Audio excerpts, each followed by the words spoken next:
attaquer. Moi, je regarde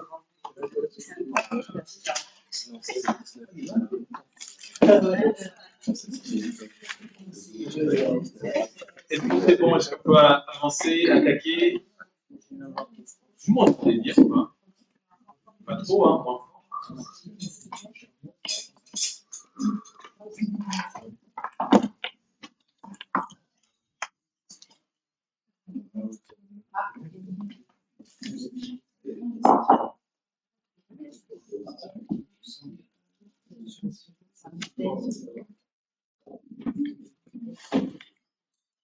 On fera avec. Très bien. Eh bien, je déclare la séance ouverte. J'aurai besoin de 2 secrétaires de séance. Benjamin Roumier et Émile Callot, merci à vous. Donc, on a des procurations. Sven Klein qui donne pouvoir à Chloé Chépin, François Taillet qui donne pouvoir à Cécile Dugrand, Annabelle Rohrer qui donne pouvoir à Benjamin Roumier, Françoise Besnard qui donne pouvoir à Laurence Régnier, Laurent Ducreux qui donne pouvoir à Laurent Schell, Morgane Leland qui donne pouvoir à Tom Buet, Audrey Berger qui donne pouvoir à Frédéric Bataille et Vincent Gaviglio qui a du retard, mais qui, en toute prudence, me donne sa procuration pour les premiers votes. Est-ce qu'il y a des remarques sur le compte-rendu précédent? Oui, Cécile. Juste une remarque, donc effectivement par rapport au vote, puisque j'avais la procuration de François, je sais pas, on devait en reparler. Oui, j'avais dit à François, effectivement, que s'il voulait s'exprimer là-dessus. Voilà, François est en bas, je ne sais pas si je peux le faire ou si. Oui, bien sûr, c'est simplement par rapport à l'erreur que j'assume complètement. Hein, François m'avait donné une procuration, où j'ai voté contre une délibération, alors j'ai plus le numéro en tête, pour le coup, mais que François était pour. Voilà, en fait, on s'est mal compris entre tous les deux. François avait 42 fièvres et logiquement il devait être présent, donc c'était pas du tout convenu à appeler 1 heure avant. Donc voilà, je voulais complètement assumer l'erreur que j'ai faite, le choix du vote de François. Comme on disait, on ne pouvait pas a posteriori modifier, même s'il le demandait. Okay. Mais voilà, je voulais quand même le redire. Merci pour ces précisions. On le mettra au compte rendu. Avec le numéro de la délibération, en 33, c'était sur les meublés de tourisme. Alors, si. Ok, merci. Eh bien, on va attaquer les délibérations. Donc, un ordre du jour voilà, fourni avec des beaux projets. Alors, on n'a pas tout mis en délibération prioritaire, mais on aura notamment aussi la question de l'aménagement des marais qu'on aurait pu mettre en prioritaire et on aura l'occasion de faire un point sur ce beau projet. Alors, on attaque de manière tonitruante avec la 1.1 et la vente du terrain, donc constituant le lot 1 du quartier des Alpins et des droits à construire rattachés. Et donc, ça nous est présenté par Chloé.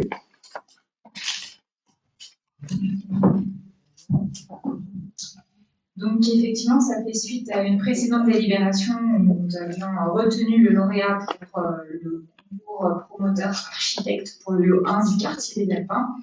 Et donc là, aujourd'hui, ce qu'on vous propose, c'est la promesse de vente qui sera assignée avec l'opérateur pour ensuite qu'il puisse déposer les autorisations d'urbanisme nécessaires.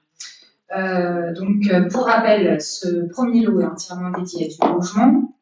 Donc, il y avait une surface de plancher de 6300 m² maximum. Donc, aujourd'hui, on a environ 100 logements qui sont proposés par Bouygues Immobilier pour une surface de plancher à 6232 m², qui se décompose en 54 logements en accession libre à la propriété, 14 logements libres à prix maîtrisé, 19 logements locatifs social et 27 logements en résidence senior service. Donc, le terrain fait l'objet d'une cession composée de 4 parcelles, d'une surface de 7317 m².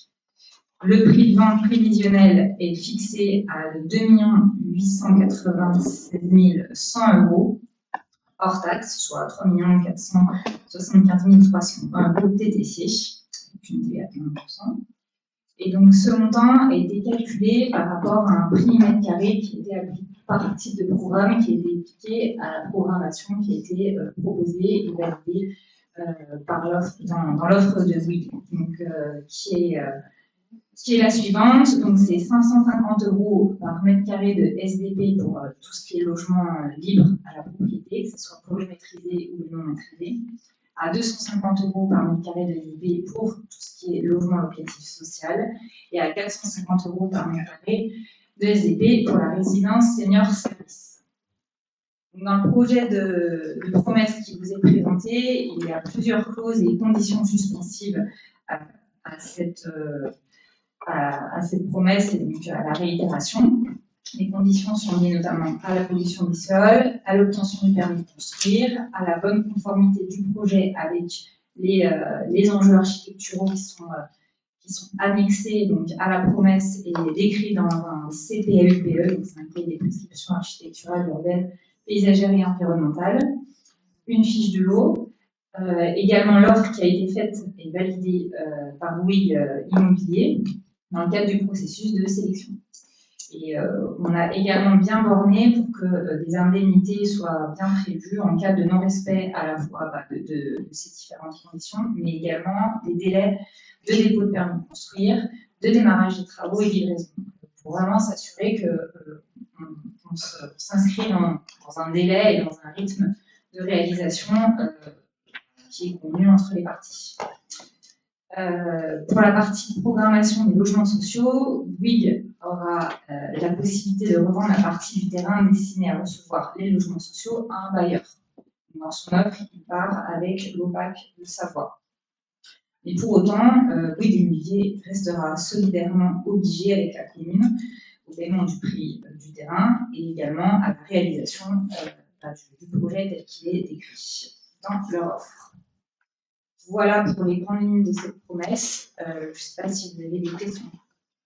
Peut-être rappeler, puisque c'est une question qu'on nous demande souvent, ou alors on attend peut-être de voter, puis on fera le point sur la mise en vente qui va être prochaine. Donc, normalement, je crois que c'est au mois de juin qu'il y aura un début de commercialisation pour les particuliers. Et l'idée, c'est bien que ce soit un panneau qui soit mis donc sur le terrain avec toutes les coordonnées à contacter en cas d'intérêt. Et donc, ce qui permet aussi, pendant 2 mois, d'avoir une préférence en fait, pour les locaux qui sont intéressés avant que, effectivement, il y ait une diffusion plus large au niveau du territoire, voire même au niveau régional, voire national. Donc, voilà, pour vous dire qu'au cours du mois de juin, il y aura toutes les informations nécessaires sur un panneau de vente sur le terrain sous l'hôtel. C'est bon. Est-ce qu'il y a des questions? Oui, Frédéric? Oui, j'avais juste une question, mais en fait, tu as donné la réponse, je pense. Hein. C'est à la page 15. En fait, on parle de 6232 mètres carrés de surface de plancher. Et après, ils disent qu'ils peuvent faire des surfaces supplémentaires. Donc, en fait, je voulais savoir combien ils pouvaient faire, mais en fait, c'est pas dépasser les 6300, c'est ça?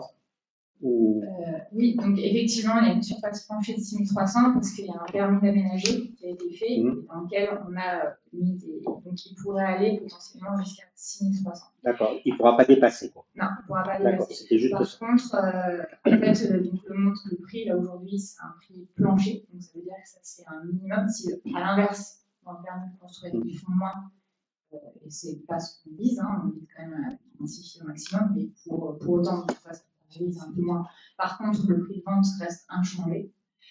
Pour autant, s'ils font plus, là, ce qui est prévu, c'est un complément de prix, où justement, chaque mètre carré supplémentaire en fonction du type de produit sera recalculé et revalorisé. D'accord, c'est ce que j'avais vu, mais j'avais peur que ça monte vraiment. Non, et justement, on l'a plafonné à 6.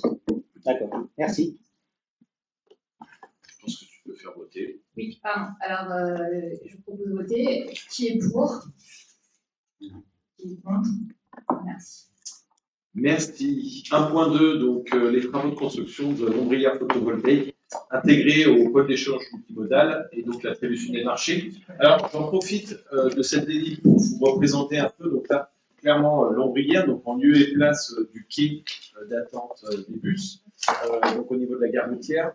Et vous pouvez voir donc, sur ces images, donc c'est une ombrière qu'on a voulu volontairement, je dirais, visuelles, esthétiques, et qui sortent un peu de l'image de gare un peu terne et morne que l'on peut avoir parfois, notamment lors des froides nuits d'hiver. Et donc, dans les principes constructifs, l'idée, c'est d'aller vraiment sur une construction bois. Donc ça, c'était important dans notre cahier des charges, de préférer. Donc, c'est du bois local. Je n'ai plus en tête s'il est spolité, mais on ne sait pas encore. Voilà. Mais en tout cas, c'est un bois qui vient des forêts de Savoie, dans un rayon de 100 km, je crois.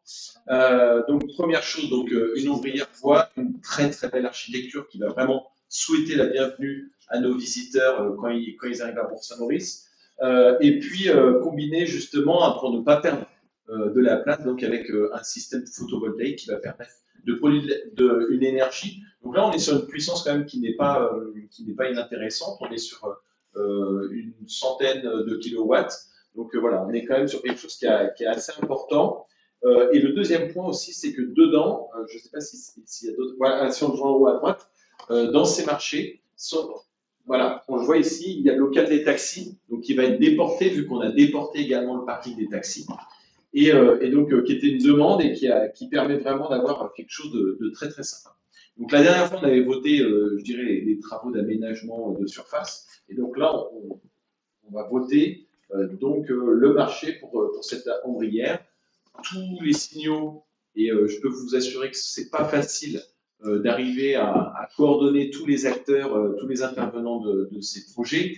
Je pense notamment avec la SNCF, puisqu'il y a des moments où on est en chevauchement avec la gare, mais tous les signaux sont en vert pour la démolition qui va intervenir, je crois, au mois de juin, Laurence, et donc le montage de l'ombrière qui va intervenir plus après, si bien entendu vous acceptez l'attribution de ce marché.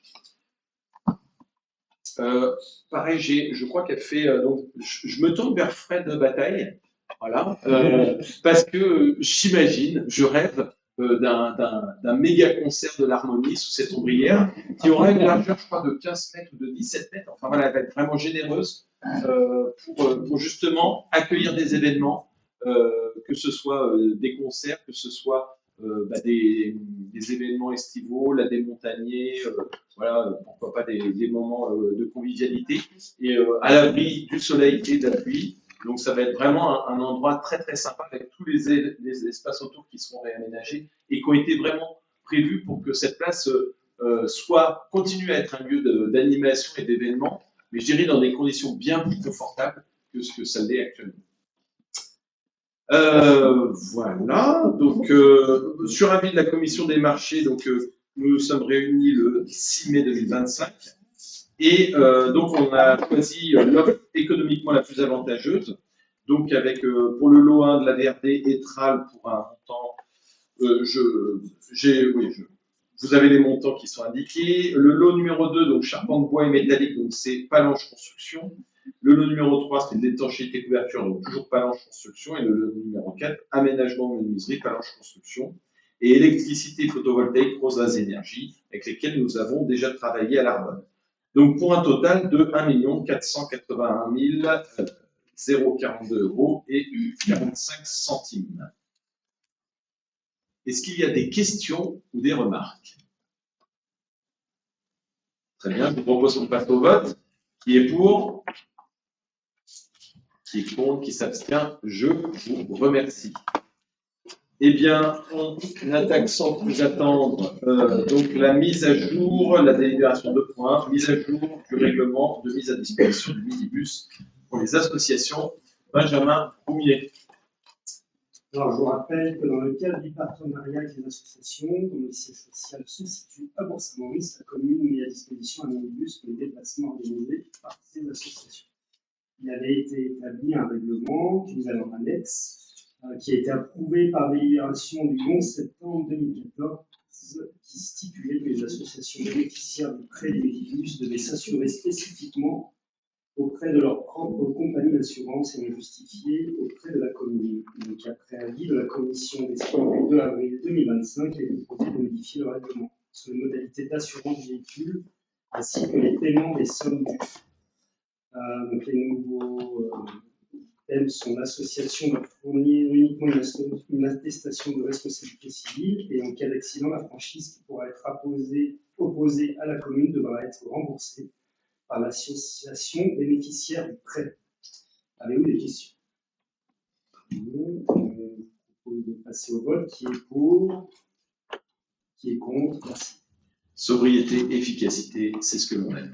3.1, budget principal de la commune 2025, décision modificative numéro 1. Gérard. Alors, dans un premier temps, je rappellerai le cadre dans lequel s'inscrit cette proposition de DM. En fait, ça concerne des opérations à lancer de manière urgente en attendant le budget supplémentaire qui sera proposé au vote en juin prochain et qui intégrera les résultats de l'année 2024 qui sont connus et validés par le Trésor. Donc là, on est sur une petite décision modificative.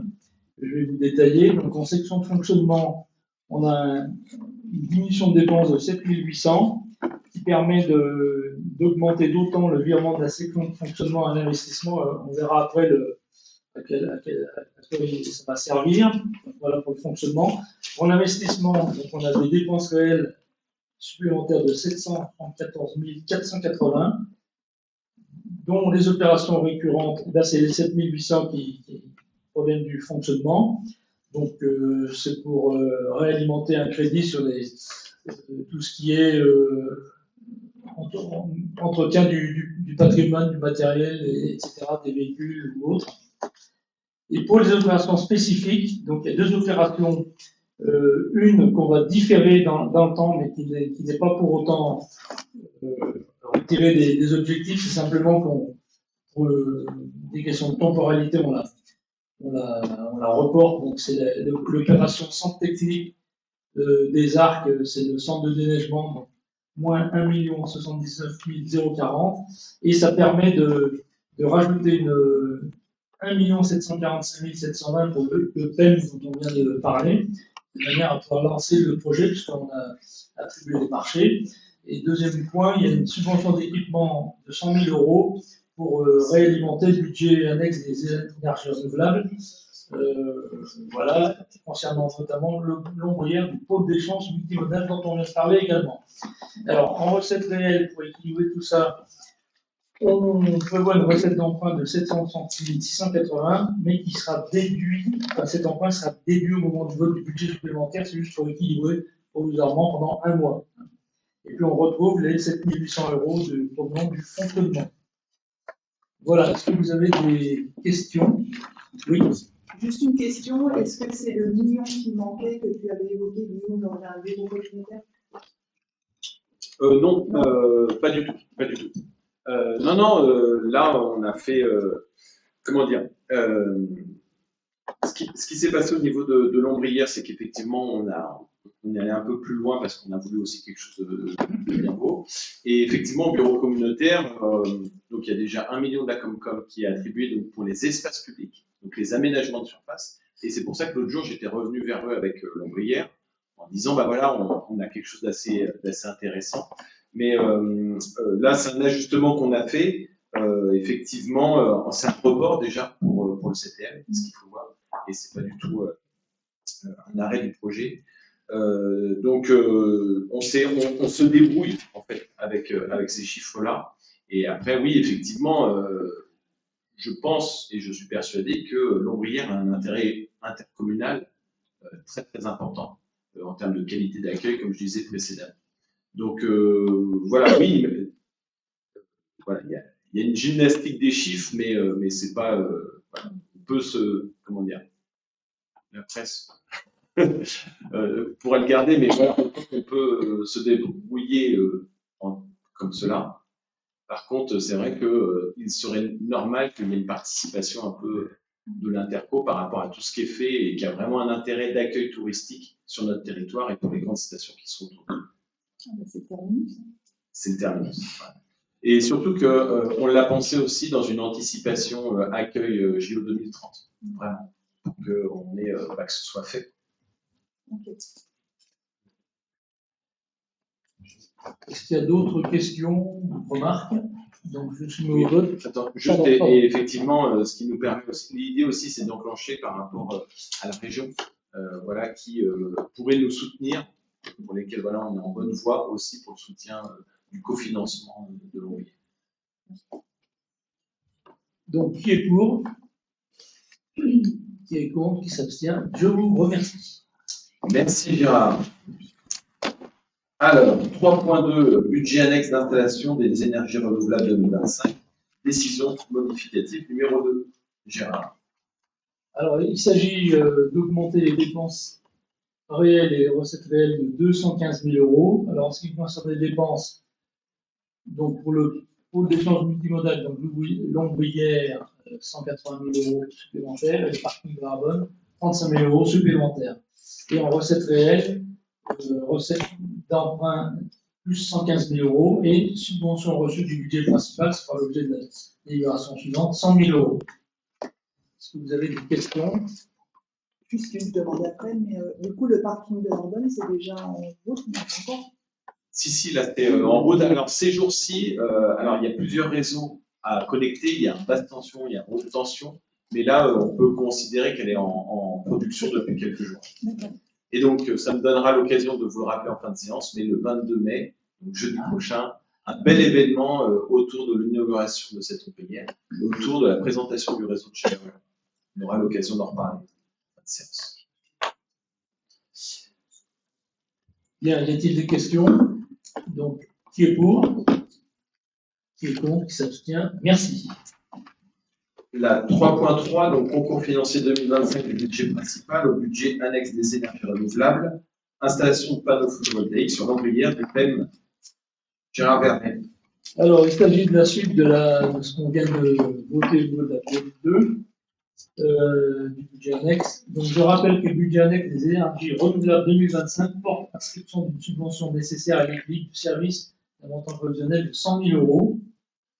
En effet, le conseil municipal peut décider de prise en charge des dépenses d'un service public industriel et commercial dans son budget principal lorsque le fonctionnement du service public exige la réalisation d'investissements qui, en raison de leur importance et eu égard au nombre d'usagers, ne peuvent être financés sans augmentation excessive des tarifs.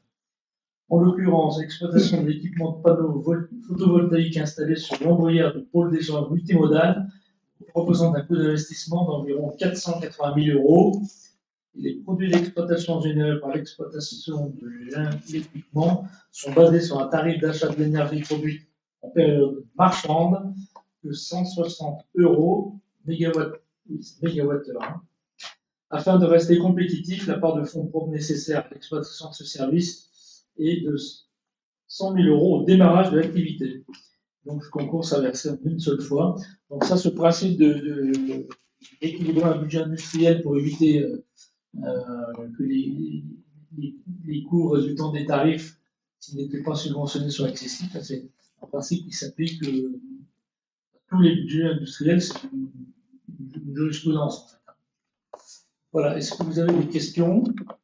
Alors, qui est pour? Qui est contre? Qui s'abstient? Merci. 3.4, donc avenant à la convention d'objectifs 2022-2026 entre la ville de Bourg-Saint-Maurice et ABT, notamment au niveau de l'office de tourisme de la Pagode.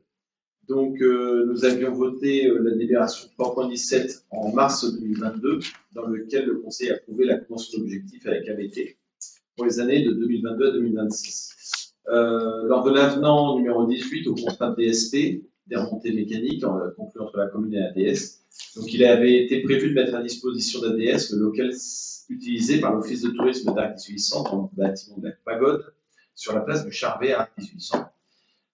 Donc, ceci n'intervenant qu'à compter du 1er mai 2025. Donc, un avenant à la convention d'objectifs est nécessaire aux fins de retirer ce bien à disposition d'ABT.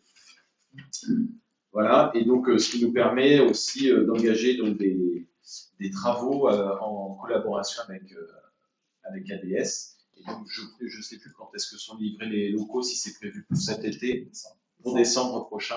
Donc là, il y a un peu sur le même principe que les locaux du Transat. Vous avez à la fois l'office de tourisme et ABT qui sont dans l'office de tourisme et ADS qui sont dans les mêmes locaux. Vous avez un vrai hub en fait pour nos clients. Et bien, la Pagode, l'idée c'est de faire un peu le même principe et d'avoir au sein des mêmes locaux dans des locaux rénovés, donc ADS et ABS dans la l'annonce. Est-ce qu'il y a des questions? Très bien. Ah oui, vas-y. Non, simplement une remarque pour effectivement pendant la durée des travaux, la période ne sera pas utilisable. Donc on aura un accueil touristique qui va se faire sur la gare routière et entre autres la bagagerie sera maintenue tout au long de l'été aussi. Tout simplement, il n'y aura pas d'interruption de service touristique. Je vous propose qu'on passe au vote. Donc, qui est pour? Qui s'abstient? Qui vote contre? Je vous remercie. 35, versement d'une aide directe à l'entreprise Maurice et Savard pour l'aménagement d'un local commercial. Laurent. Oui, je vous rappelle qu'on a renouvelé en date du 2 février 2023 le principe de la convention directe aux entreprises sur la périmètre communale avec un conventionnement avec la région Rhône-Alpes jusqu'en 2028. Donc, on a bien sûr des commerçants et des entreprises qui s'emparent de cette possibilité. Et là, je vous propose donc après l'étude du dossier de l'entreprise Maurice et Savard, qui a fait une demande de subvention pour ses travaux d'enseigne. Donc, nous avons souhaité leur délivrer l'aide de 10% des dépenses éligibles qui s'élèvent à 16 901,80 € hors taxes. Et puis voilà, donc nous allons leur accorder, si vous voulez bien, la subvention de la commune pour 1 690,18 €. Et je rappelle que ça conditionne aussi une aide de même dimension, de la part de la région Rhône-Alpes. Donc c'est tout à fait intéressant. Avez-vous des questions? C'est quoi exactement? Ah pardon, oui, en fait, c'est quoi? C'est les enseignes? Là, c'est sur les enseignes, mais c'est sur des travaux aussi. On va voir dans une autre délibération que ça peut toucher les travaux d'aménagement des commerces sur des enseignes. Et tous les commerces ont droit sont éligibles en fonction du cadre légal qu'on a mis en œuvre. Voilà, une analyse des dossiers avec un certain nombre de critères. Je peux revenir dessus. Mais... D'accord. Ouais, ça ne peut rien avoir avec les travaux ou les dédommagements. Ah non, ça n'a rien à voir avec les travaux de dédommagement qu'on vous a proposé. Voilà, c'est vraiment une aide à l'installation pour la vitalité économique. Quoi. Ok. C'est de l'aide à l'investissement. Merci. Donc, je vous propose de voter qui est pour, qui s'abstient, qui est contre. Merci. La même pour le dôme des glaciers, la 3.6. Oui, alors c'est un dossier du même ordre, mais pas sur les mêmes budgets. Donc, je pense qu'on est très content et la solution a été faite par nos services. Je suis très content d'un long cheminement, parce que c'était un peu compliqué. Mais donc, de pouvoir aider le dôme des glaciers, la SARL copilote, situé au 31 rue du Capitaine Desserteaux. Donc, la commission économie et tourisme 4 saisons a consulté le 22 avril, a rendu un avis favorable pour l'attribution de cette subvention de l'aménagement du local commercial.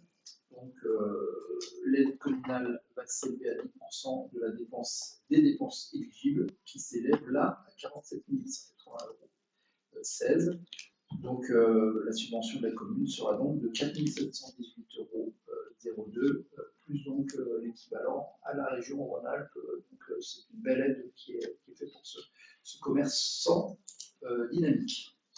Voilà, avez-vous des questions? Non, bien. Qui est pour? Qui s'abstient? Qui est contre? Merci. 3.7, donc les tarifs communaux 2025 pour la navette des Chapieux. Gérard. Alors, il s'agit de corriger une petite erreur sur les gratuités pour les étendre. La régie des navettes des Chapieux fonctionne par la délivrance de titres de transport délivrés aux usagers du service. Une gratuité existe sur le service pour les enfants de moins de 12 ans sur l'ensemble du circuit au départ de l'Office du tourisme et jusqu'au Lanchette. Cependant, le tarif de gratuité n'a été délibéré que pour le circuit aller-retour entre les Chapieux et les Lanchettes. convient donc d'actualiser les tarifs en prévoyant les gratuités suivantes. Aller entre OT, village des Chapieux, gratuit pour les moins de 12 ans, et retour, village des Chapieux, OT, gratuit pour les moins de 12 ans. Donc on rajoute ces gratuités. Voilà, est-ce que vous avez des questions, des remarques? Donc, qui est pour? Qui est contre? Qui s'abstient? Merci. 4.1, donc la délégation de service public et le rapport annuel du délégataire du refuge Robert Blanc pour l'exercice 2024. Laurent. Oui, donc là, nous avons réceptionné le rapport du délégataire sur la délégation de service public du refuge Robert Blanc pour l'exercice 2024. Tout d'abord, je dois dire que ce rapport a été beaucoup d'intérêt présenté et écouté avec beaucoup d'intérêt par la commission économie et tourisme. Et il est de grande qualité. Un dossier qui nous a été présenté, y compris avec d'autres éléments qualitatifs, on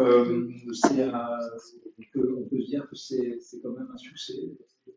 Ce truc est extrêmement dynamique et on peut se satisfaire en tous les cas du travail qu'ils ont réalisé. Donc vous avez dans les évolutions du nombre de nuitées les résultats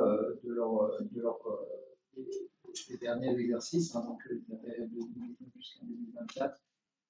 On peut voir que là, la progression est très sensible sur les recettes et on a un refuge qui est très bien tenu.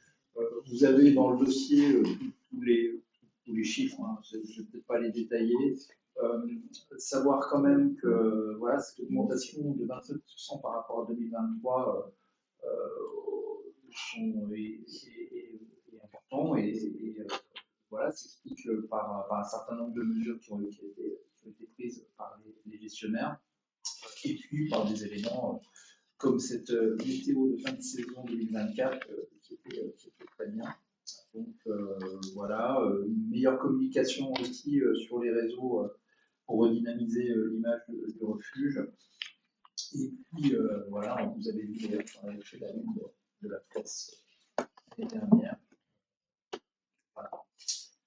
Quelques éléments notables à retracer, donc les travaux réalisés en 2024 par le délégataire, entre autres la reprise des menuiseries et des lasures, balisage du sentier Thomas Rock et la réparation des panneaux signalétiques, c'est vraiment, ils font un travail de fond assez important.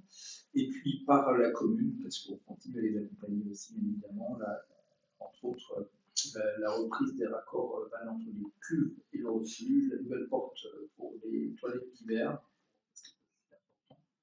l'entretien du groupe électrogène, voilà, et les engagements pour la saison 2025, qui va poursuivre la réflexion sur le transport et de l'approvisionnement, et notamment sur la mise en place d'un ravitaillement à taux de mule. C'est vrai que les portages aussi limites, donc c'est plutôt sympathique. Élaboration de nouveaux plats 100% des maisons, on y mange très bien.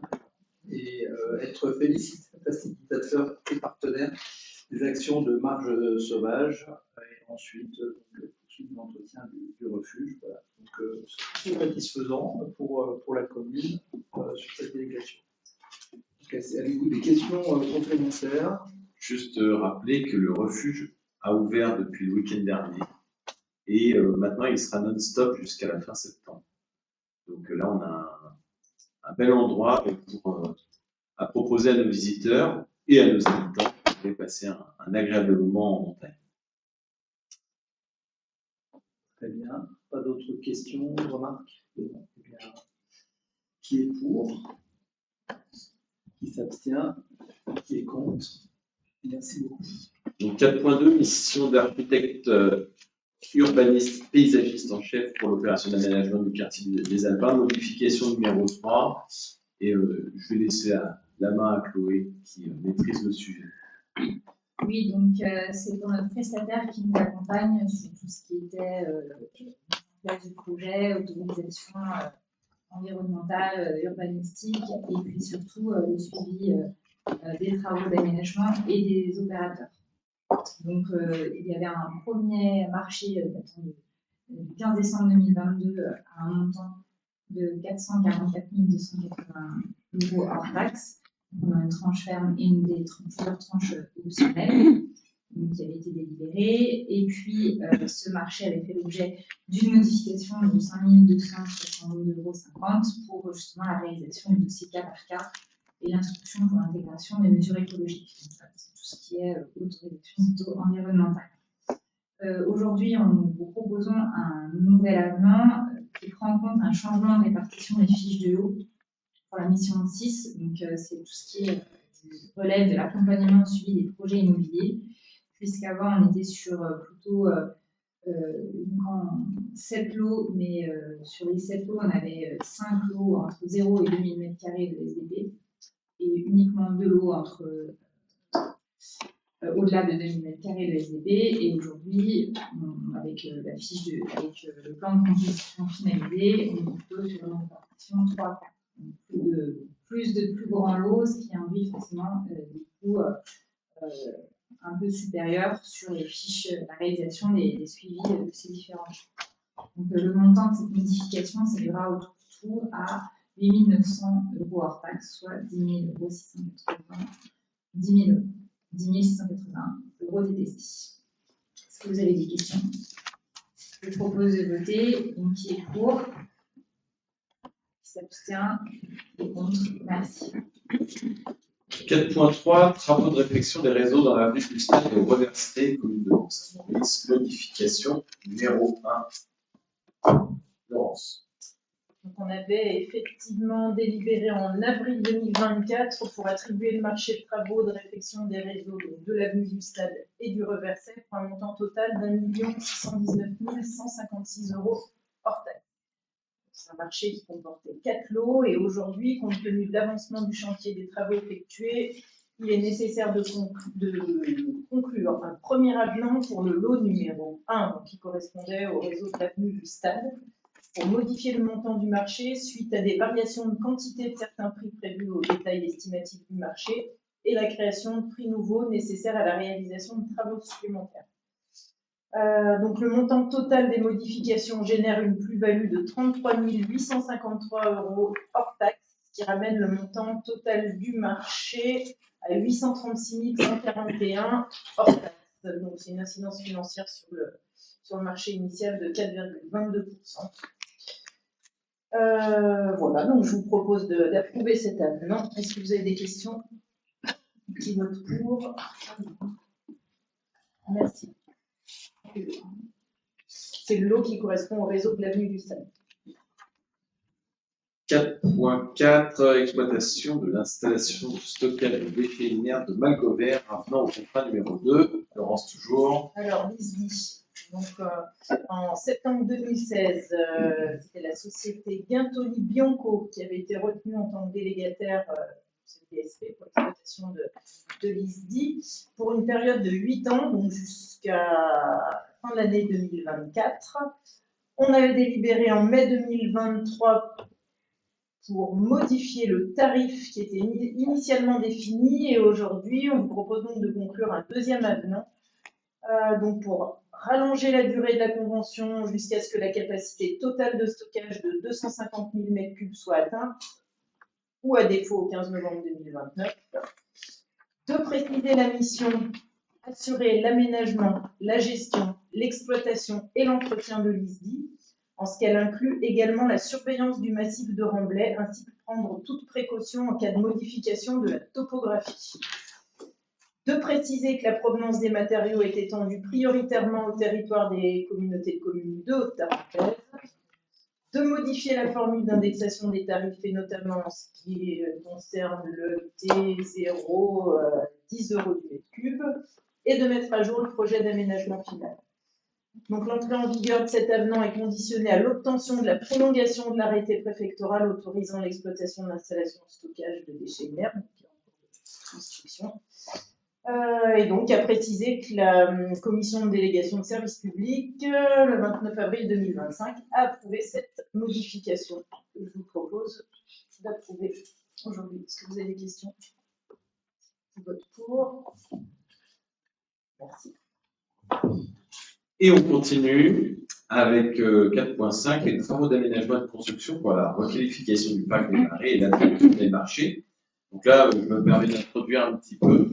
Au niveau des marais, le projet, ça y est ficelé. Et les illustrations, c'est pas les plus jolies que l'on ait, mais c'est vrai qu'on s'y est pris un peu au dernier moment cet après-midi, donc on n'a pas les dernières images. Mais c'est pour vous montrer aussi ce qui va être fait dans les mois et les semaines qui arrivent. Donc l'idée, c'est bien de faire le phaser en 3 ans, ces travaux d'aménagement des marais et du parcours. Je vous rappelle qu'on est vraiment sur, je dirais, de la mise en valeur des marais, donc il n'y a pas d'aménagement lourd qui sont créés. L'idée, c'est vraiment qu'on reste sur un lieu de contemplation, de balade, de déambulation, de nature aussi, et également de sensibilisation. Donc voilà, dans les premières choses qui vont être réalisées pour cet été, en haut à droite, vous avez la porte d'entrée qui va être revue, donc voilà, qui va permettre vraiment, et une liaison aussi avec la gare et le pôle d'échange multimodal qui est extrêmement importante, et que on a cette gare qui fait un effet de coupure avec la nationale, et que vraiment on ait une circulation très facilitée entre le bourg-centre, la gare et les marais. Et donc une porte d'entrée qui soit très visible. En haut à gauche, vous avez le pavillon, donc qui va être vers la ferme des marais. Alors ce pavillon, il est venu avec deux usages qui nous avaient été demandés. Le premier, c'était au budget participatif il y a 2 ou 3 ans, où il y avait des habitants qui avaient demandé une gloriette pour faire un peu du yoga ou des activités un peu douces. Et également, lors des événements à côté de la ferme des marais, on n'avait pas de point d'abri, ou en tout cas pas de point de regroupement.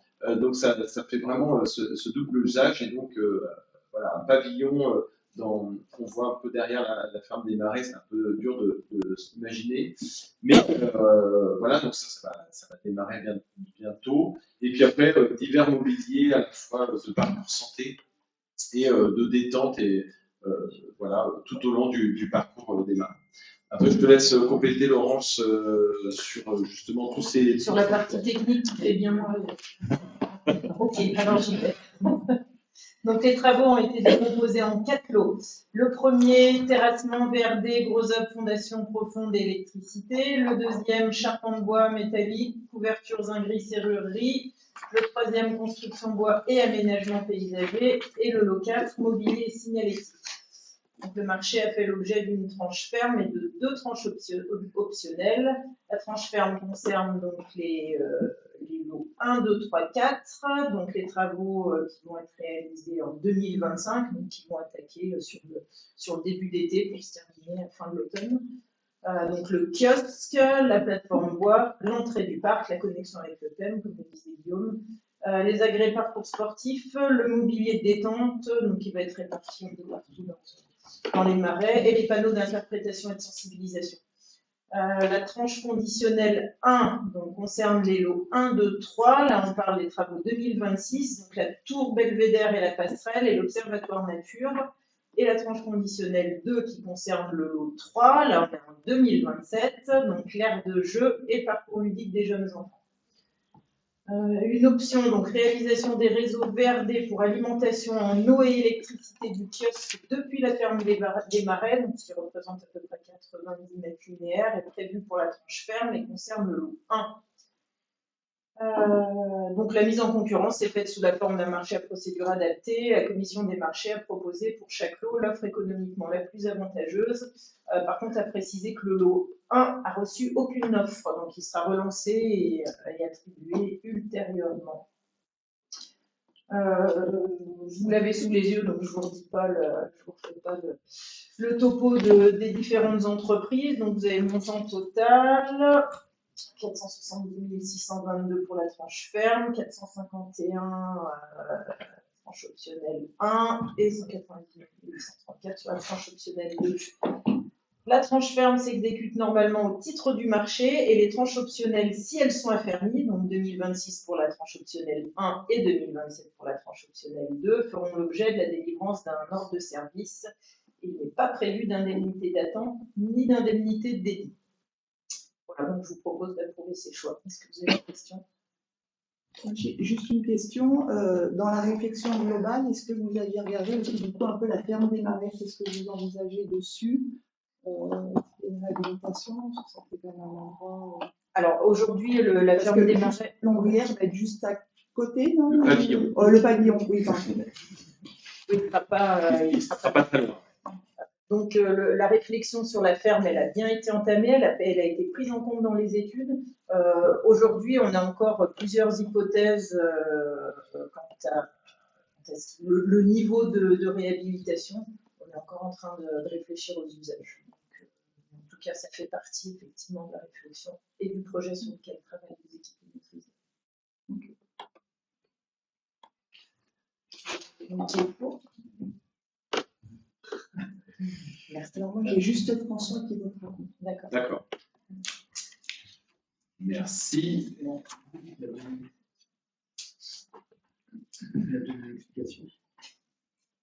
Oui, par rapport au coût global. D'accord. Alors, juste en parlant du coup, d'ailleurs, on donne l'occasion d'enchaîner. On a eu quand même pas mal de subventions entre les espaces valléens, l'Europe. Voilà, donc ce qui fait que je crois qu'en tout, sur la globalité du projet, là, je me tourne. Parce qu'on était sur quoi, du 1 million? On est, en tout, si tu regardes, on est à 1,2 million et je crois qu'on a 400 000 euros dessus. Ouais, un tiers dessus. Donc voilà, l'argument du coût n'est pas forcément. Enfin, en tout cas, il est maîtrisé. Très bien, merci à vous. Je vous propose qu'on passe à la 4.6, contrat d'assurance responsabilité civile générale, avenant numéro 1. Gérard Vernet. Alors, vous savez que toutes les communes de France ont des problèmes pour maintenir leur contrat d'assurance. Il y a des communes qui ne sont même plus assurées. Donc, en ce qui concerne la compagnie d'assurance SMAC, par courrier recommandé du 28 mars 2025, a procédé de réévaluation du montant de la prime annuelle liée à la garantie responsabilité civile applicable au 1er janvier 2026. Cette augmentation s'inscrit dans un contexte général marqué par une hausse significative de la sinistralité ainsi que l'augmentation des coûts d'indemnisation. Et afin de garantir ces engagements, l'assureur ne peut maintenir les conditions actuelles du contrat et propose la solution suivante. Une majoration de la cotisation annuelle en portant le taux de révision sur la masse salariale déclarée à 0,287% hors taxe, sachant qu'actuellement le taux hors taxe est de 0,195%. La plus-value représente environ 4 693,17 € hors taxe, soit 5 115,55 € TTC en fonction de l'évolution de la masse salariale. Afin d'assurer la continuité de la couverture assurantielle de la commune, de conditions conformes au risque actuel, la commission d'appel d'offres, consultée le 29 avril dernier, donne un avis favorable à cette proposition. Est-ce que vous avez des questions? Donc, qui est pour? Qui est contre? Qui s'abstient? Merci. Merci. 5 points. Donc, la désaffectation effective d'une partie du parking de la Croisette à 100 en flux de la réalisation. Une résidence pour travailleurs saisonniers. Donc, je vous rappelle qu'en 2024, le 30 mai, lors de la délibération 5.1, eh bien, le déclassement anticipé de ces parcelles avait été prononcé.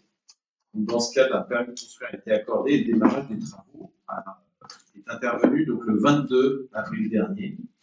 La désaffectation effective du parking a été constatée par acte d'huissier en date du 12 mai 2025. Donc, cet acte est joint à cette délibération. Les travaux ont démarré.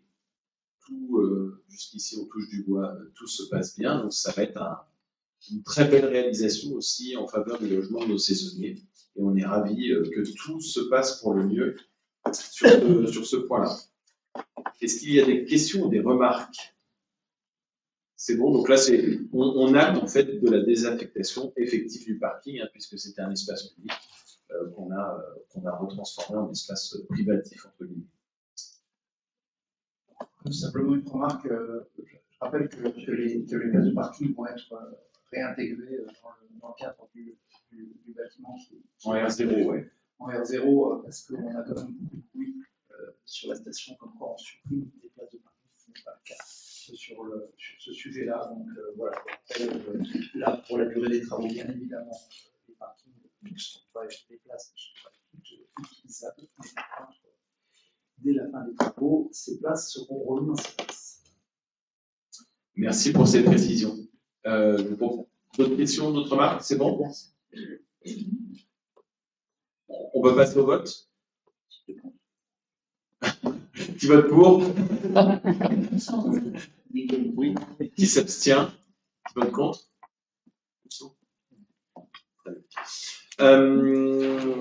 Eh bien, on poursuit.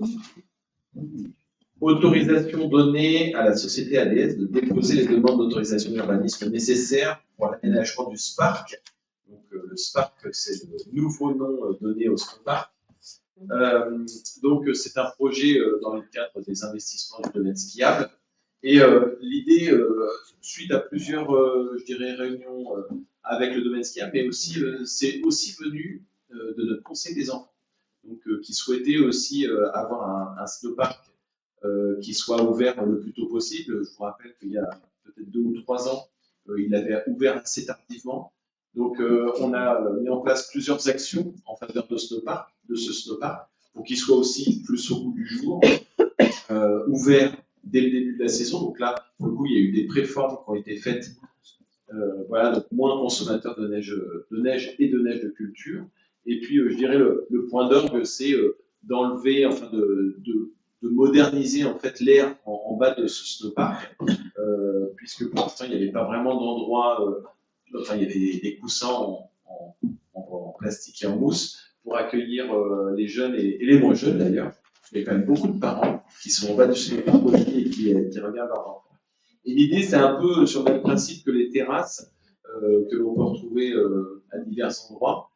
C'est d'avoir un lieu aussi d'accueil, donc avec, vous le voyez en bas à gauche, un bâtiment qui sera ouvert au public sous la forme d'une salle en sac en fait, et puis une terrasse surtout, donc qui permet de regarder ce qui se passe sur le snowpark, d'être au soleil, de se prélasser, de se délasser et de profiter de la montagne. Voilà, avec une forme, vous l'aurez remarqué, assez originale, puisqu'elle reprend le logo des Arcs, bien entendu.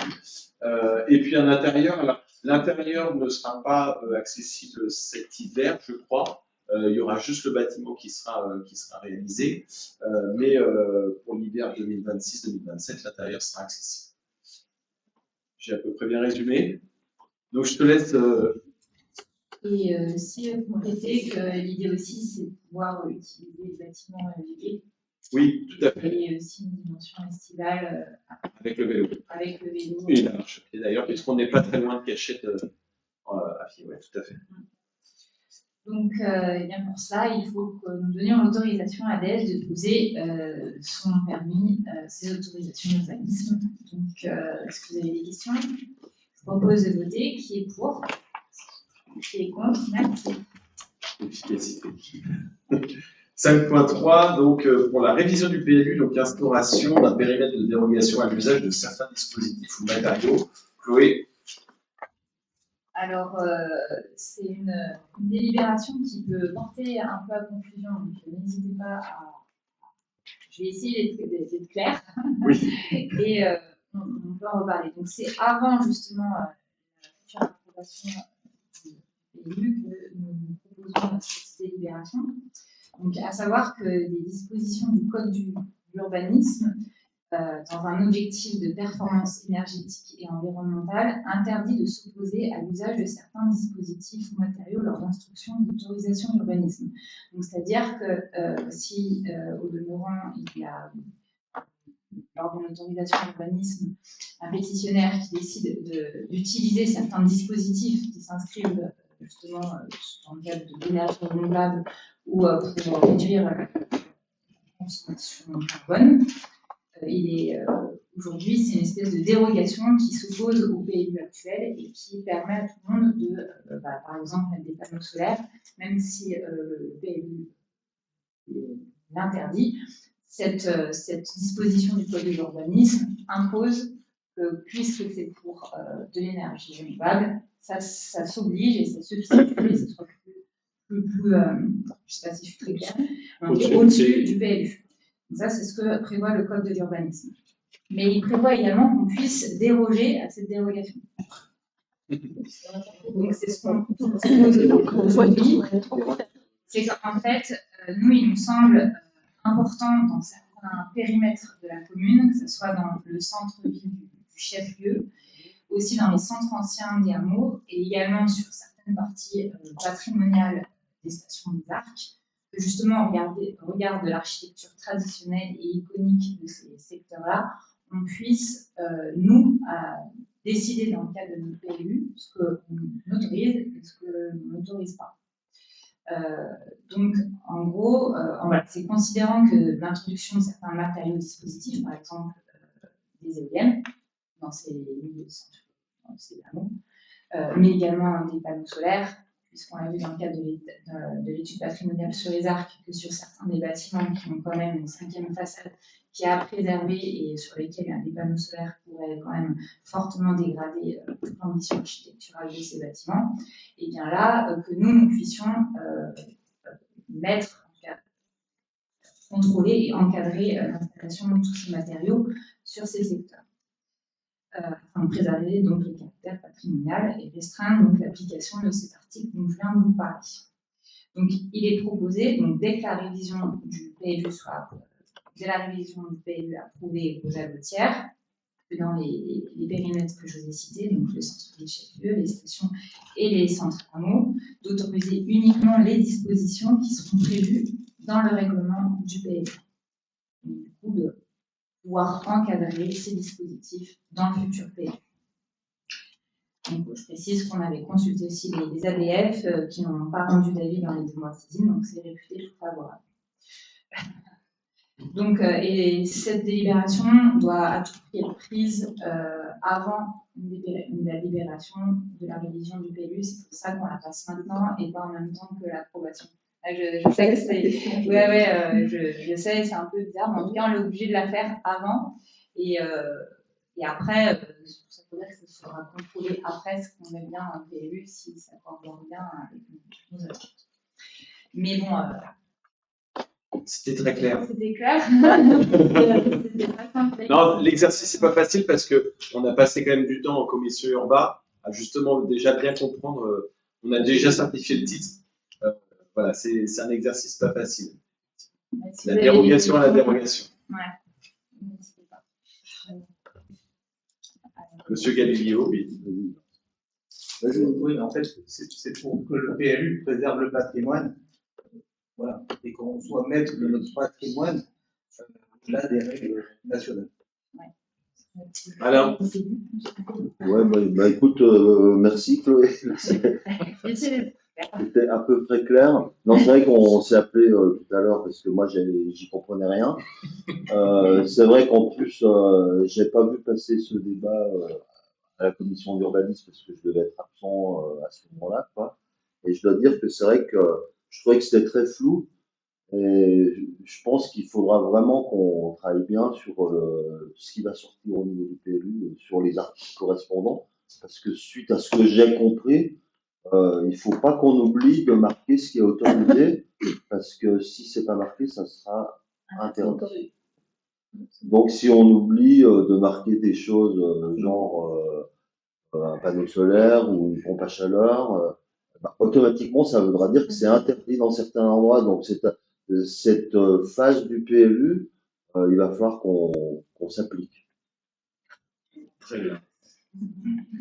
En tous les cas, aujourd'hui, le but, c'est, en tout cas, pour ce qui est des panneaux solaires, c'est clairement de ne pas contraindre les hameaux, ni le chef-lieu. Voilà, le chef-lieu, il y a aussi les ABF sur une partie. Donc là, j'ai envie de dire, notre PLU, il est aussi mis en. Il y aura quand même aussi des ABF qui donneront un avis là-dessus. Par contre, voilà, la question du panneau solaire sur tous les secteurs, sauf sur le cœur patrimonial des arcs, il est bien prévu de les autoriser. Donc là, on parle plutôt des zones ABF type centre-ville, ville mix et les ARC maintenant. Non, mais là, il y a une carte, c'est en fait cette dérogation de la dérogation s'applique du coup à tous les périmètres qui sont annoncés. Donc on voit vraiment, l'idée c'est qu'on puisse, en fait, ça donne surtout cette possibilité dans ce PLU et puis dans les futures modifications, parce qu'après un PLU, aujourd'hui, les règles aujourd'hui, demain il pourra avoir des modifications, des évolutions. C'est aussi pour se prémunir l'arrivée, j'ai envie de dire, de nouveaux dispositifs, des fois énergétiques, qui sont bien pour l'énergie, mais qui peuvent avoir des fois des impacts assez importants sur les façades. Alors là, par exemple, je cite les éoliennes, on sait que ça, c'est dans les centres de village, sur PLU, c'est quelque chose qu'on veut éviter pour ne pas défigurer la nature, considérant qu'à l'inverse, les panneaux solaires, eux, peuvent facilement s'intégrer dans les toitures.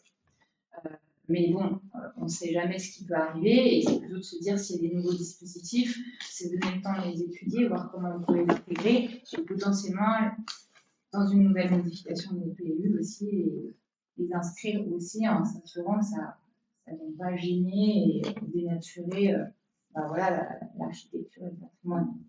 C'est surtout ça. Mais oui, il faudra être vigilant et on pourra refaire un point de débat au prochain conseil sur le PLU. Bon, du coup, d'autres questions sur ce passionnant débat. Écoutez, vous pouvez voter. Qui est pour? Qui est contre? Merci. Et bien, tout aussi passionnant, donc la 6.1, convention pour autorisation d'installation de table de pique-nique sur un terrain privé. Oui. Donc, Madame Rulier, Françoise a fait part de son accord pour que la commune installe une table de pique-nique sur sa parcelle, le dit sous le rocher. Nous établissons une convention d'autorisation. Vous avez des questions? Juste le lieu pour préciser. Ah, pardon, donc c'est sous les Échines. C'est sous le rocher des Échines. Voilà, sous le rocher des Échines. C'est vrai que c'est lieu dit sous le rocher, c'est pas que ça. Parce qu'il y a un rocher. Oui, c'est le rocher autour de moi. Ah, Et les antennes. Voilà. Alors, qui est pour? Qui est contre? Merci. 6.2, donc approbation d'un bail rural avec le GEC de la ferme de la Balastière, représenté par Valentin Pessard et Marielle Poulican, sur le site du berger de la Balastière, Vincent. Alors, je vous amène chez nos voisins de Landry, chez qui nous sommes propriétaires, du site de berger de la Balastière, qui est mise à disposition de Valentin Pessard et Marielle Poulican depuis le 11 mai 2021, via une convention de mise à disposition de terrains gratuits dans le cadre de leur activité maraîchère. Donc on poursuit l'accompagnement de ces maraîchers qui ont commencé, qui montent en puissance, et là c'est aussi l'occasion de les accompagner parce qu'ils viennent de se constituer en GAEC. Donc on a proposé un bail rural qui a été discuté avec eux, finalisé, et qu'il convient de régulariser avec les conditions suivantes. Donc les surfaces mises à disposition, je ne vais pas détailler, parce que c'est l'occasion de vous rappeler que le morcellement parcellaire n'est pas une légende. Donc 1,5 hectare que vous voyez à l'écran, ce sont les parties jaunes, les emprises pour les maraîchers, en rose les parties pour l'agriculteur, et en vert les emprises pour les croqueurs de thon. Donc il y a plusieurs intervenants sur le site. Le montant de la redevance est fixé, en tout cas est cadré par un arrêté préfectoral. Donc on arrive sur la surface à 328 €. La durée du bail serait de 9 ans. À l'issue du bail, les preneurs devront restituer les lieux en bon état, conformément à l'état des lieux qui ont été dressés, et sauf les modifications et transformations régulièrement autorisées effectuées au cours du bail. Il est précisé que les frais afférents à la régularisation du bail sont à la charge des preneurs. Est-ce que vous avez des questions? Ce qui est juste une remarque, parce que c'est quand même un beau projet qui aboutit avec la signature de ce bail. Et voilà, félicitations à Tom et à Vincent, parce que voilà, c'est un projet qui n'est pas facile à écrire administrativement, et félicitations au service également. C'est un projet qui n'est pas facile, qui est assez inédit aussi dans le coin, et je trouve qu'on peut se féliciter d'avoir des jeunes producteurs qui sont bien motivés et qui rayonnent maintenant bien au-delà de Bourg-Saint-Maurice et sur toute la vallée, la Haute-Tarentaine. Oui, on voit que le maraîchage est difficile dans la vallée. Ils sont même amenés à arrêter. Ils sont courageux, on les accompagne depuis un moment, il y a eu beaucoup d'allers-retours avec eux, ils étaient très impliqués. Effectivement, on arrive à un joli cran qui est la signature de ce bail. Donc, et juste, je me permets, non, parce que du coup, le concours architecture a été justement cette année, le but c'est tout centralisé sur un lieu et un peu thématisé. Donc les 5, d'ailleurs, si tu veux en dire 2 mots, mais voilà, c'est les 5 constructions en bois seront réalisées tout au long du parcours. La semaine de construction, c'est celle du 2 juin. Et l'idée, c'est de faire une inauguration sur place avec un tour et puis un petit pot au milieu de la balastière avec tous les acteurs du projet, dont les maraîchers. Un petit point de visite en plus pour nos visiteurs. Voilà, donc, et ça sera ouvert au public. Ce sera aussi l'occasion de découvrir ou redécouvrir ce livre. on peut voter ma délibération. Non, c'est bon. Il est bon. Non, c'est bon. Je vous propose de voter. Qui est pour? Je vous remercie. Et merci Vincent, bravo. Effectivement, aussi, ce sera vraiment mis en valeur par l'activité du maraîchage. Les réalisations des jeunes architectes, mais trouve aussi un lieu d'intérêt pour aller visiter. Et on a réussi à allier le besoin commercial en fait, des maraîchers avec un des projets d'architecture parce qu'ils vont avoir un espace de vente sur place.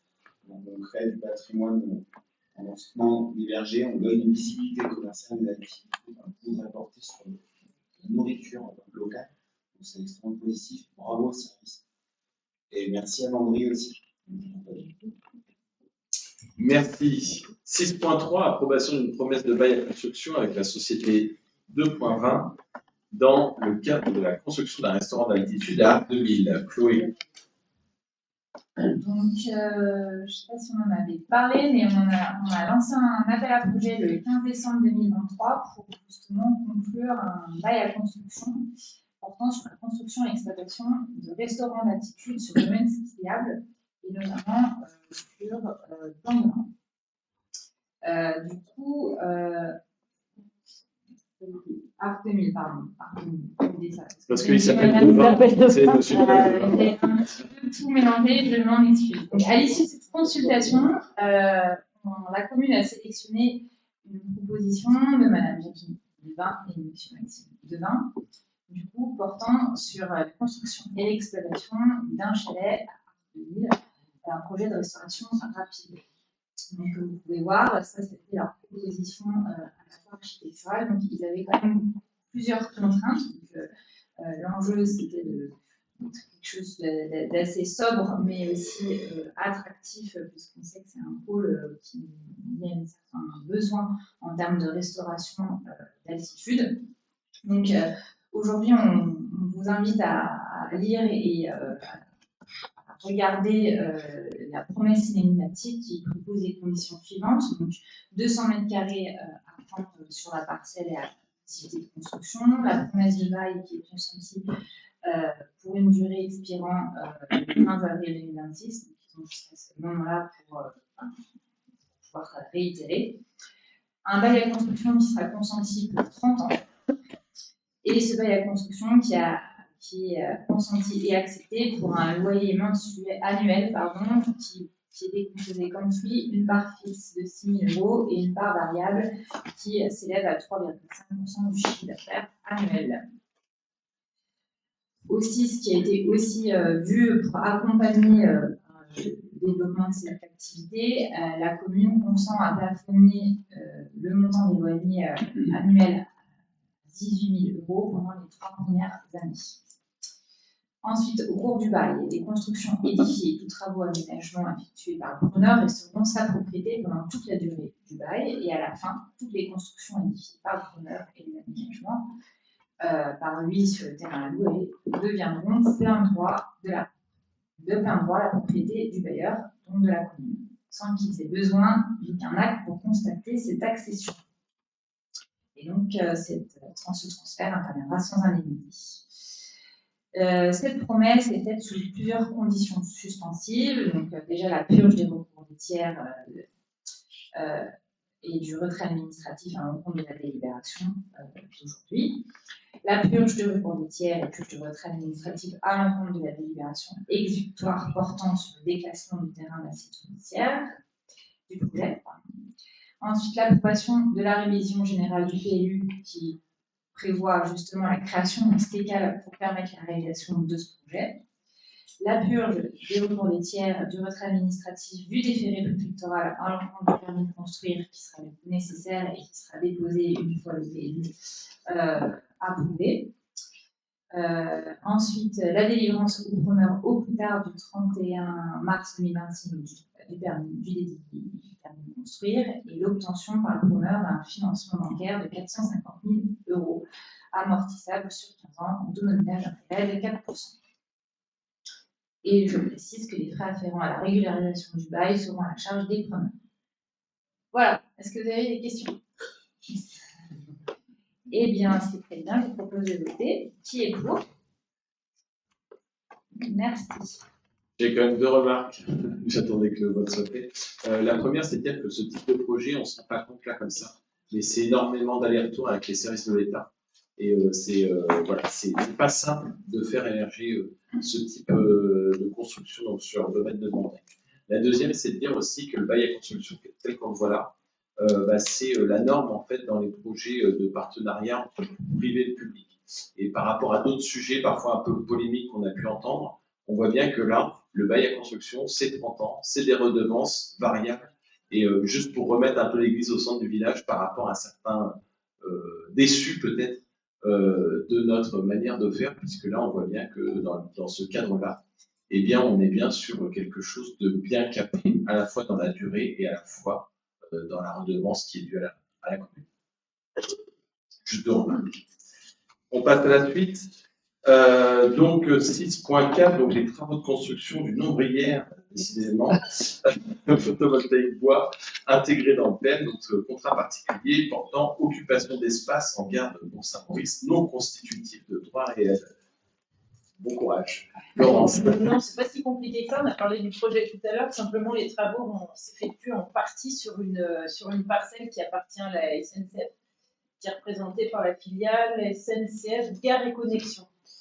D'où la nécessité de réaliser une convention d'occupation entre les deux parties. Donc, elle a pour objet de déterminer les modalités d'occupation de la commune dans le cadre des travaux et de déterminer le sort des ouvrages construits.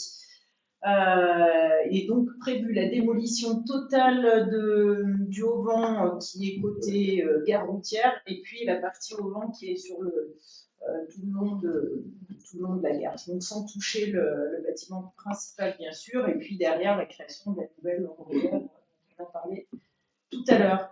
Donc le sujet de la convention concerne 280 m² de la partie nord de la parcelle cadastrée section AN 149 au lieu dit les Glières-sous-Bourg.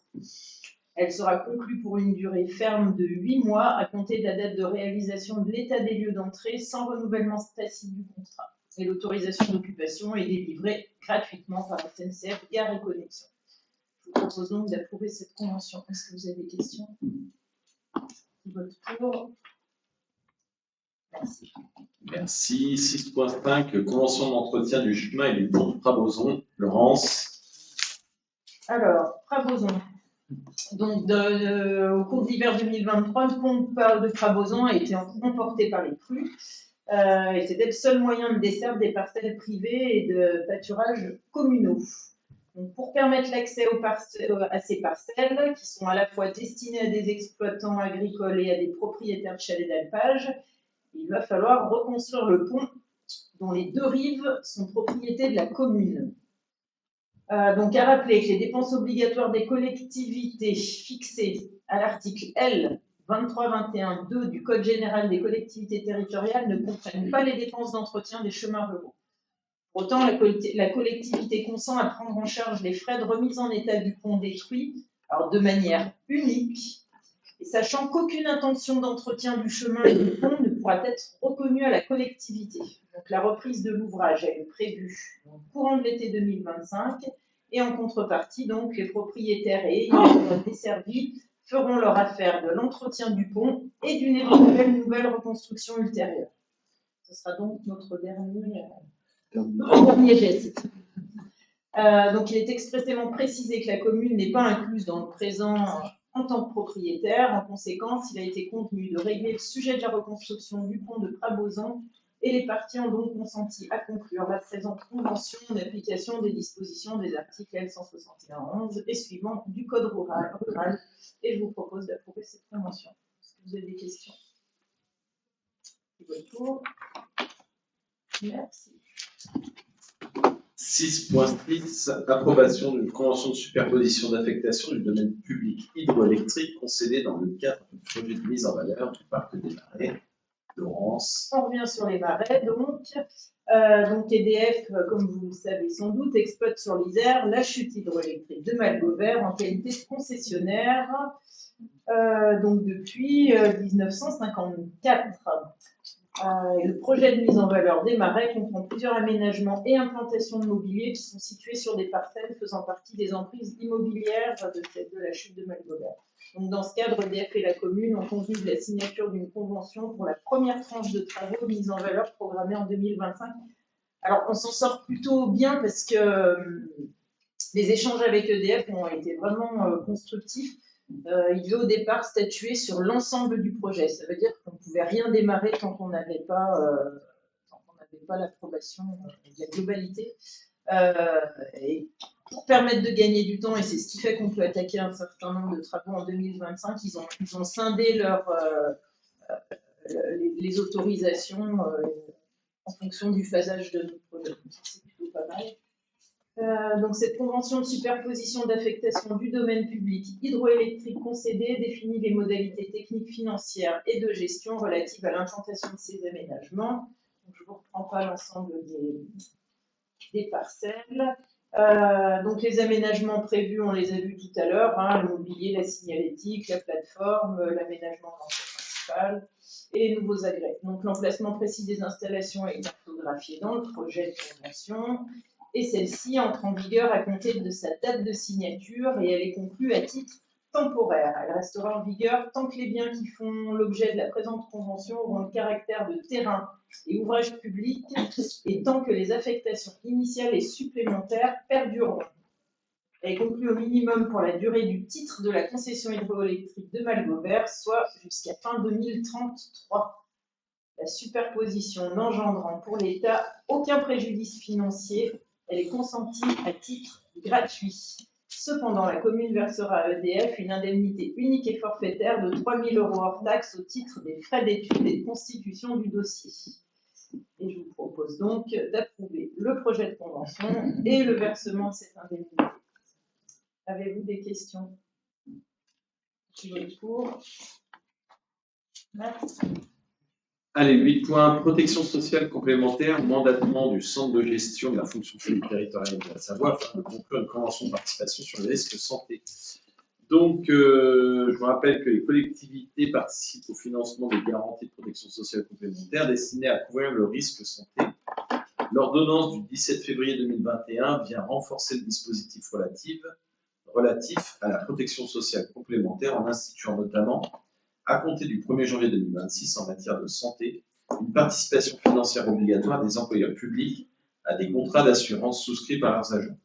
L'adhésion à une protection sociale complémentaire est facultative pour les agents. La participation mensuelle des collectivités territoriales et de leurs établissements publics à ce financement ne peut être inférieure à 15 € par an. Le centre de gestion a lancé, pour le compte des collectivités qui le demandent, une procédure de mise en concurrence afin de choisir un organisme compétent et de conclure avec celui-ci à compter du 1er janvier 2026 et pour une durée de 6 ans, une convention de participation sur le risque santé. Donc, il est proposé de mandater le CDG afin de mener pour son compte la procédure de mise en concurrence nécessaire à la conclusion d'une convention de participation sur le risque santé. C'est une délibération qu'on a vue déjà dans d'autres types de domaines où finalement le centre de gestion porte pour les collectivités de Savoie, eh bien, ce type d'assurance, de mutuelle et autres. Est-ce qu'il y a des questions? C'est bon pour tout le monde? Qui vote pour? Je vous remercie. 8.2, donc c'est une autorisation de recours à des agents contractuels pour l'accroissement occasionnel ou saisonnier d'activité dans le cadre de l'animation de l'accueil de loisirs sans hébergement. Donc là, c'est des choses qu'on a l'habitude de voir, hein, la mise en place d'un accueil du mercredi donc sur notre commune en partenariat avec Cébourg, et ce depuis la rentrée de septembre 2021. Et donc, on est en délégation en fait de la CCHT pour le club loisir sur les périodes de vacances scolaires.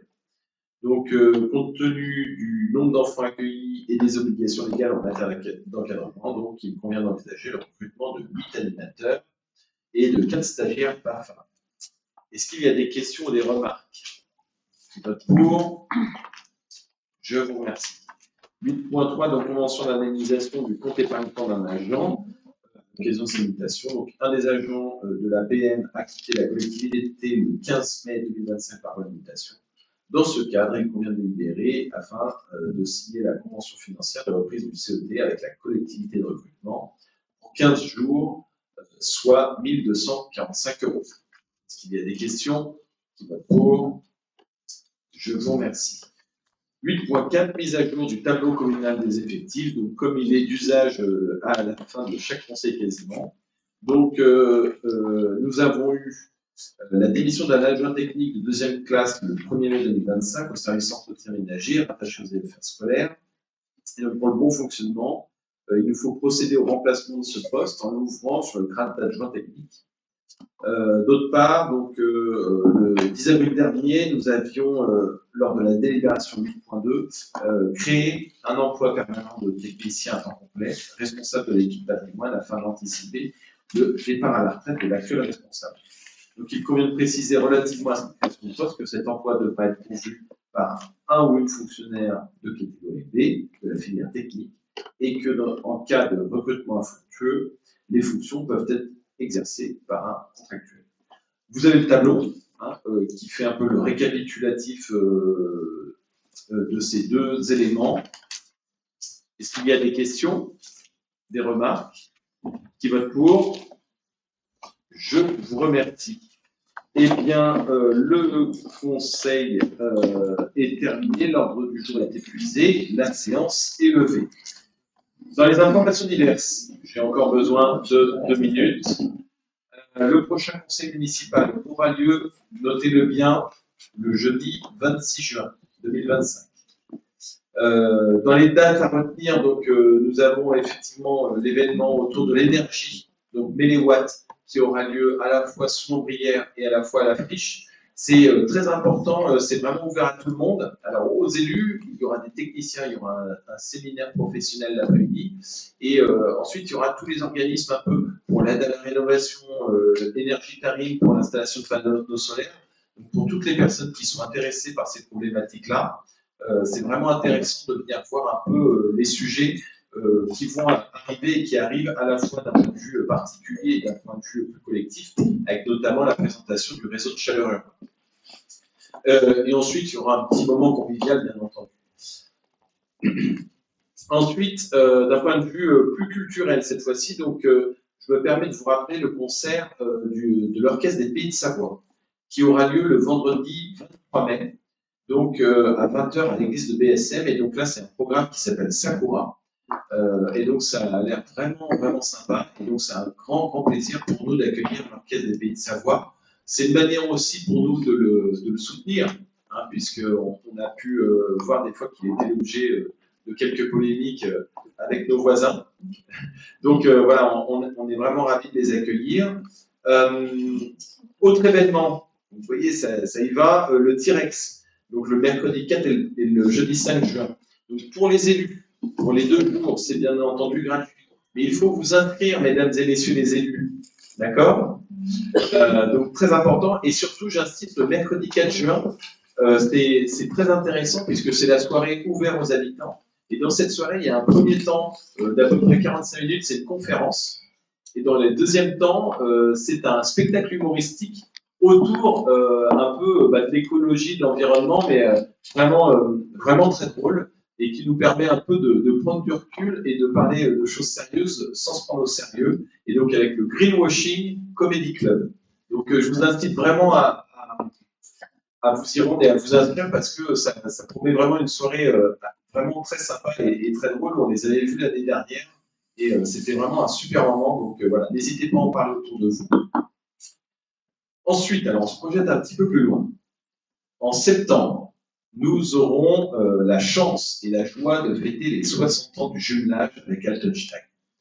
Et donc, à cette occasion, la commune d'Altensteig nous invite le week-end du 19, 20 et 21 septembre donc à fêter justement ce moment d'amitié franco-allemande. Donc, je m'adresse à vous, mesdames et messieurs les élus, pour que vous réserviez votre week-end. Bien entendu, la commune vous emmènera gracieusement, vous offrira le voyage jusqu'à Altensteig. Et donc, c'est important que vous vous inscriviez également. Et surtout, ce qui est important, c'est que ça va être ouvert à tout le monde. Donc, on a invité l'Harmonie, on a invité les frontières, mais on va inviter prochainement aussi la population, les personnes qui sont motivées pour venir fêter ce beau moment avec nous. Et donc, on va lancer une campagne d'inscription, notamment en ligne, justement, la semaine prochaine, donc qui sera ouvert à toutes et tous. Et j'en profite pour rappeler donc la venue de l'harmonie allemande avec l'harmonie de l'école du Saint-Bernard pour le week-end de l'Ascension. Et donc, on aura samedi 31 mai une aubade À 10h30. à 10h30 sur la place du Haut-Bourg. Donc, je vous invite aussi à venir les écouter et un beau moment musical. Donc, de la musique, de l'amitié franco-allemande et un peu de bière. Que demander de plus? On continue, donc Laurent me glissait à l'oreille tout à l'heure que le pavoisement de la rue va attaquer d'ici la fin du mois. Ah, donc, tout va bien de ce côté-là. Et je rappelle encore donc les dates de construction.